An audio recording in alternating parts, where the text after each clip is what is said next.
Ito po ay nung kasagsagan ng first impeachment complaint, second impeachment complaint, and then the next week may third impeachment at ngayon naman may fourth impeachment complaint.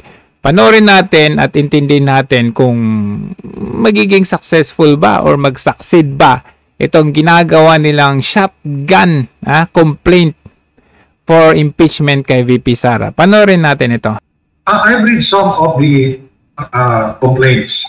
Ayan, ito po si Attorney Antonio Soriano na siya po ay actually akala ko Dilawan o kasi imagine ang nag-interview sa kanya Rappler. Isa siya sa mga original members ng PDP Laban. Oo. And dati siyang mayor or dati siyang vice mayor at mayor ng Cagayan de Oro. No grounds for the complaint. And then there were accusations during the time na mayor pa siya ng Davao City, which should not be included. Because you can only be impeached if you are an impeachable officer. So since a mayor of the city is not part of the impeachable officers, so that should not be included. The second one. Okay. So, isang malaking katangahan kasi doon sa first impeachment complaint, isa sa sinabi nila doon or grounds nila doon ay yung nung mayor pa si VP Sara sa Davao. And sa katangahan nila, bakit nila yun yung inilagay na grounds nila? Hindi naman impeachable ang mayor. Ano ba yan? These confidential matters, let us say the intelligence fund and confidential fund, it has to be set aside because you cannot, make that publicly. So, I don't know what... So, sa pangalawang impeachment complaint naman, yung confidential fund. Yan, sa katangahan na naman nila, kaya nga confidential doon pa lang. Dapat yan ay confidential na po talaga. In the lower house, why they included that in the impeachment complaint against the Vice President Sara. So that my complaint stand is that any confidential fund, any intelligence fund should not be included in the impeachment complaint. Malinaw abogado na to nagsasabi. Hindi po dapat kung included yan sa impeachment complaint yung confidential fund at intelligence funds. Okay? Malinaw. Other reasons or grounds as embodied in our Constitution. But impeachment itself is probably a political exercise and they can make any allegations under the sun against an impeachable officer. But when it succeed, probably in the lower house, it may succeed because it's being controlled by people above them.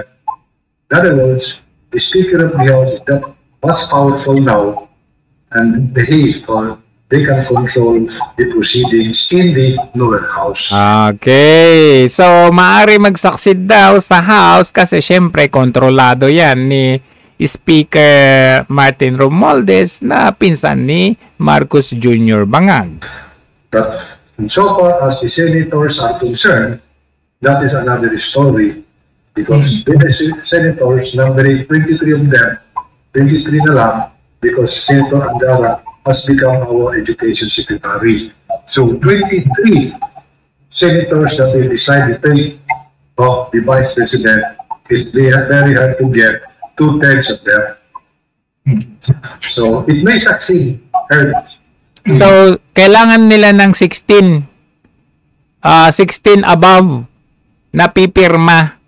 Pero, ayon dito kay Attorney Soriano, medyo malabo kasi mas marami ang Duterte allies sa Senado.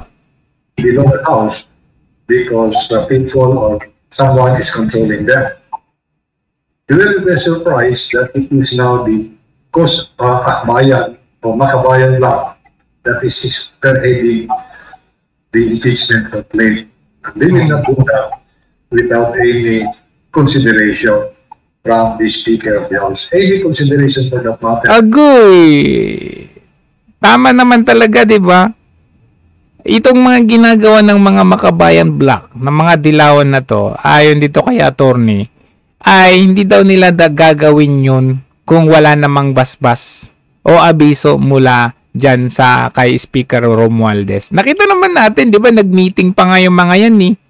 It may not be money, it may not be whatever influence that the Speaker against in his favor, but somehow is manipulating these congressmen who are filing cases against the Vice President. Sabi siguro ng boss nito, bakit mo ini-interview yan?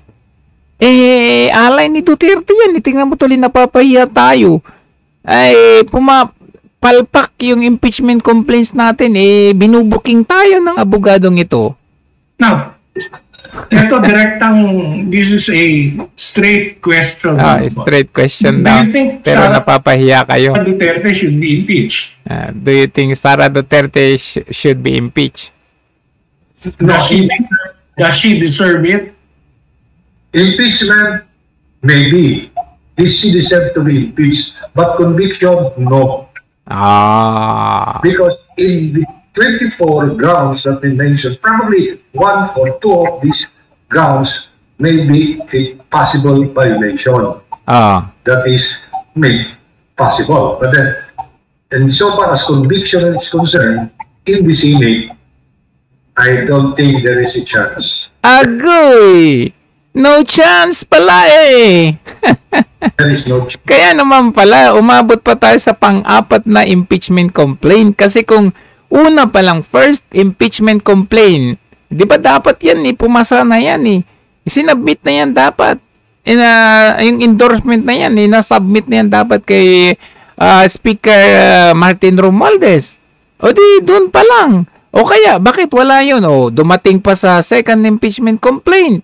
Hindi pa rin in-endorse kay Speaker Romualdez. Ibig sabihin, mahina. Dumating pa yung third impeachment complaint. Katakot-takot na 3 na ang dumaang impeachment complaint. Kung malakas yan, nabasehan, malakas ang grounds nila dyan, bakit pa tayo aabot sa 4th impeachment complaint? Common sense. Chance. For me, there is no chance that she will be convicted. There are only 3 raised grounds. No chance, no chance, no chance. Where the Senate may decide. The first one is, once impeachment is decided, to be decided by the Senate, one is dismissal of the impeachment complaint. Second is the impeachment or removal of the Vice President. And the third one is censure. She will be reprimanded by the Senate acting as a court. But there will be no penalty, there will be no imprisonment if they will find Sara as guilty of the complaint filed by the lower house. So, question, can she run? If she will be impeached, she will be removed. Can she still run for the presidency, the next presidential election? I think so, because there is no further penalties that will be meted against the Vice President except for the 3, removal, censorship, or dismissal of the case. Oh, so kahit pala may impeach si VP Sara, makakatakbo pa rin siya sa 2028. Yes! Okay. What about the bank accounts? Do you think this can be used against her? May question of legality.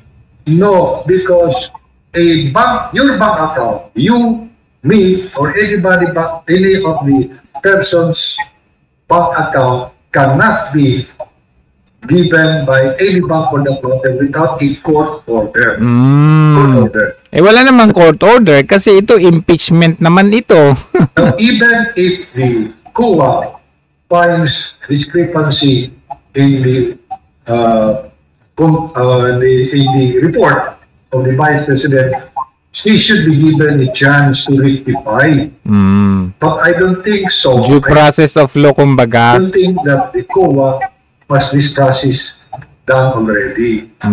So, I don't think there is no need. No, there is no need for the lower house to file this complaint.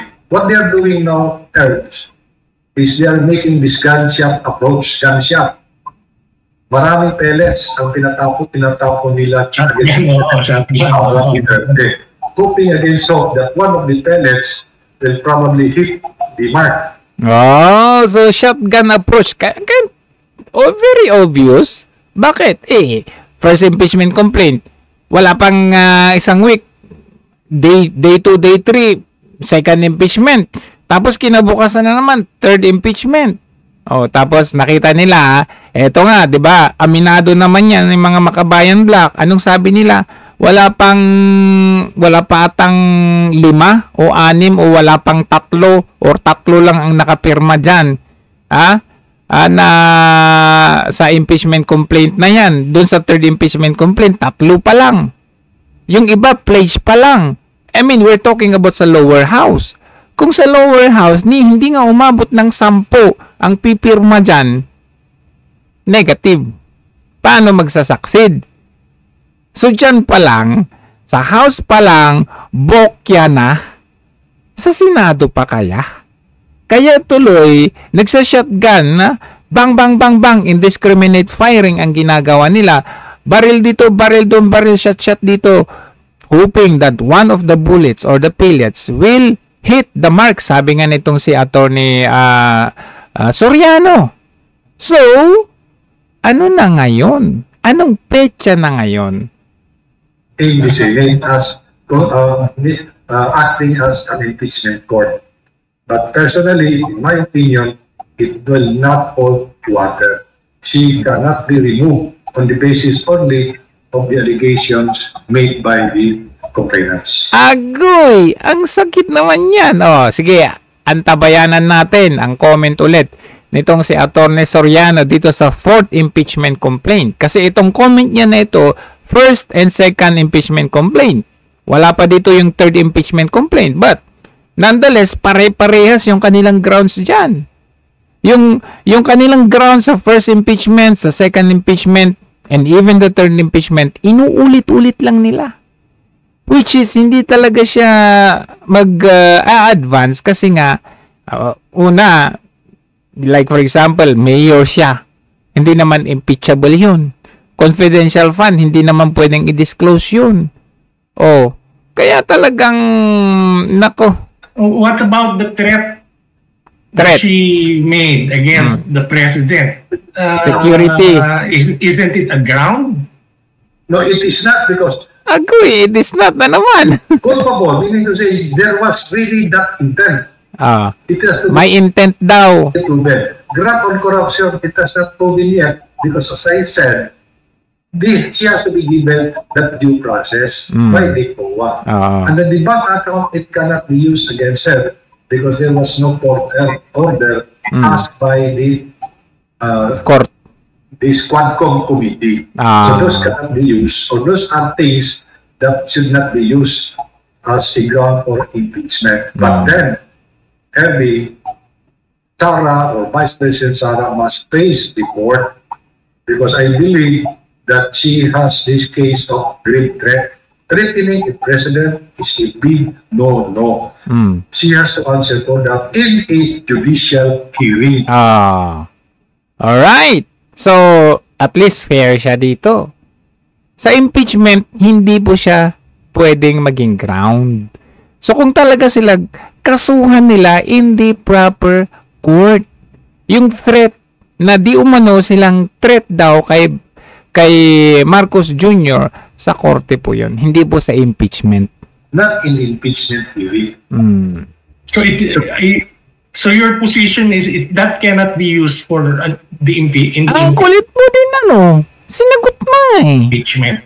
Yes, it cannot be used. But it can be used against her in the judicial process. So it's just fortunate that the Department of Justice is processing the report or the minutes of the meeting of the PATCO for purposes of probable filing. Sige, go ahead. Department of Justice, do it. Continue doing it, di ba? You have to prove that.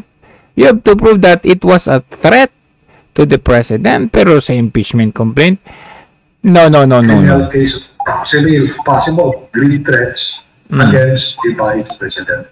Okay. But this cannot be used. Their statement cannot be used. Probably it can be used, but that will not be the basis of the impeachment court. grant.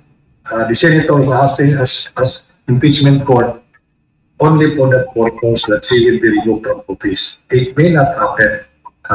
It may not. Do you think the House and the Senate have enough time to do all this before the elections? That's another story, because today this month is Christmas. We have these holidays up to the end of this month. Delay. And then the session resumes by February pa. And then there is already an election forthcoming in May. Oo. So that cannot be done. Busy na yung lahat sa pang-aayuda, kampanya. Ayan. Wala na silang oras dyan. Kaya nga sila nagmamadali bago magpasko. Mapapansin ninyo kung gaano sila yung ginagawa nilang hearing halos araw-araw. Tapos sunod-sunod yung mga ipinapataw-pataw doon kay VP Sara sa to the point na nag-contempt sila doon. Kaya minamandali nila. Pero they have failed po. Dito na naman sa complaint na ito, they have failed again. And this fourth impeachment complaint, they will fail again. But then, I think the strategy is in favor of the congresspersons. Why? Because the complaint has been filed, and then there will be an election in 2025. And they are hoping against hope that the senators who are with the PDP Laban, under the PDP Laban, namely Go, Tolentino, Go and Bato, will not be re-elected. Huwag mo rin sali dyan si Tolentino. So that possible will not be re-elected. Oh, they will be re-elected. So that possible that they can get 2/3 of the new senators who will now decide the hearing or the impeachment hearing against Vice President Sara. So their gambit, this is the gambit that they're hoping that they will lose the elections, those senators who are now favoring Vice President Sara. I can mention the names of the senators, some of the senators who are probably on the side of Sara, Vice President Sara.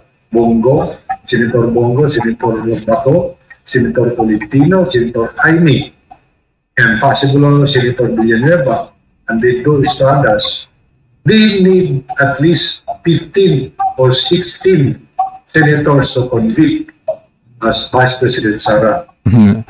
I think negative si Tolentino dyan The present composition of the Senate now is that it favors Sara's dismissal or acquittal of the case or impeachment case filed by the lower house. So you're seeing this, the conclusion of this, you're seeing it after the elections? Yes, I think so. Not before. Because of time constraint. And the congressman... Mahaba-haba pa pala ang inuman dito After elections pa magkakaroon ng mga matitinding mga updates with regard to impeachment. Baka ang tingin ko dito hindi lang fourth impeachment, baka umabot pa para tong parang Squid Game na aabot pa ng season 2.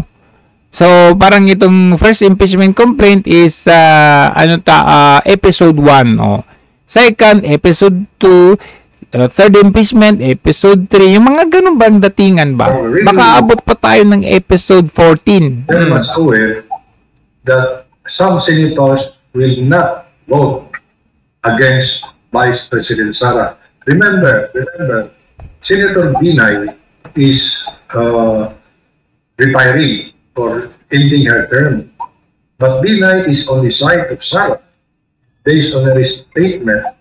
And then the Villars are also in the side of Vice President Sara.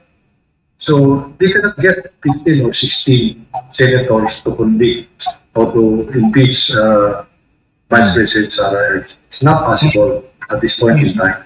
Oh, it's not possible. May iba ako, sir, ano? You're a Mindanaoan. And it seems that in many areas in Mindanao, the Dutertes are still politically strong. Do you agree with that? Yes. In fact, in fairness to Vice President Sara, I voted for Sara. I voted for Vice President Sara. But that's why I cannot imagine that she will be impeached. But as a lawyer, I have also to protect the government. I have to protect the government. The Vice President cannot threaten the President. Cannot. It should not. And she should not do that. That's an irresponsible statement of the Vice President. Oh, kita nyo, fair itong taong ito. Kasi, okay, sinasabihan niya na it should not be like that, it should not be like that. Pero, yung kanyang analysis, yung failure or yung papalpak or hindi magsasucceed about this first impeachment complaint, second impeachment complaint, third impeachment, and then fourth, talagang realistic. Which is, we can deny the fact. Kita nyo nga, tama yung sinabi niya na after election, magre-resume. After election, magkakaroon ng mga katakot-takot na mga result. Pero as of now, hindi abot. And same thing, sabi niya, as mayor, hindi yun impeachable. And then, confidential fund, hindi yun ground for that, yung pag-threat ko kay Marcos Jr. ay hindi po yun ground for impeachment, which is true. But nonetheless, yung sinasabi niya, kumbaga on the other hand, sabi niya, protect pa rin natin ang gobyerno. So that's another story. I am in Mindanao. I was born in Cagayan de Oro. I love Vice President Sara. Oh. I like Dutertes, especially the former president. But I cannot countenance that she will be talking like that against the presidency, against the government, against the First Lady, against the Speaker of the House. That is why very, very sad that she has been doing that. But here, I have to disagree with you, attorney, kasi kita nyo naman ang pinaggagawa ng Marcos administration. Kung katakot-takot na pinagkukontempt at yung displaying of power greed, displaying of power tripping, kung basta yung hindi sumusuporta ba, yung punahin mo lang sila, meron kang kalalagyan. So I would have to disagree with you. And even doon sa conditional na threat, kasi ano yun, if I die, 'di ba? May kinausap na akong papatay sa kanila. And that would also serve as a security for the Vice President. Bakit? Tinanggalan nga siya ng mga binawasan siya ng kanyang mga security details. At tinanggal pa yung mga trusted niya at papalitan ng iba, kaya inayawan ni VP Sara. So her life is really in danger kasi gusto talaga nilang tanggalin si VP Sara by force. Taking her life maybe, or maybe via impeachment, as you've said, shotgun approach yung ginawa nila. So, kung hindi siya magpapahayag ng mga ganun, she would really be in danger. Kasi, alam niya na kung sinong papatay sa kanya, walang iba kundi sila. So, with that, I mean, I have this fair, I can say na fair yung analysis ninyo, but for me, I would not agree na kagaya yung sinasabi nila. Sabi ni VP Sara na okay, magpapatawaran tayo, pero sabi niya hindi niya mapapatawad si Marcos, and I would agree. Ako hindi ko rin I cannot make peace with that kind of government where pahirap siya ng bayan at nagmamaltrato when it comes to human rights or yung karapatan natin especially when it comes to judicial natin. So, yun po, I mean, to conclude dito, sa impeachment na ito, kahit ako, approve ako or agree ako na palpak talaga itong ginagawa nilang impeachment complaint. Kasi kung hindi ito palpak, hindi sila darating sa pang 4th impeachment complaint. Kasi dapat sa una pa lang, 'di ba, isasubmit nila yan eh. I-endorse na nila yan kay Speaker Martin Romualdez. Pero bakit hindi nag-pursue? Bakit pa makakarating ka sa 2nd impeachment complaint? Makakarating ka pa sa 3rd impeachment complaint. And during the 3rd impeachment complaint, anong sabi nila? Aminado sila na hindi pa sila nakakalikom ng sapat na boto for the impeachment para kay VP Sara. Yung iba, pledge pa lang yun. Pero hindi talaga siya yung talagang matik na boboto sila for that matter. House pa lang yan. How much more sa Senado? So, nakita ninyo kasi nagbakasyon na sila, nag-relax muna sila, na-realize nila, ay sus, paano ito? Kaya sila nag-come up sa 4th impeachment complaint. Asahan ninyo hindi yan titigil sa 4th impeachment complaint. Sabi nga nito si Attorney Soriano, parang shotgun approach. Baril, hoping na makatama sila sa isang hit. But, to conclude with that, hindi po magsasucceed itong impeachment complaint laban kay VP Sara Duterte. Kaya nga nakita ninyo chill lang si VP Sara, di ba?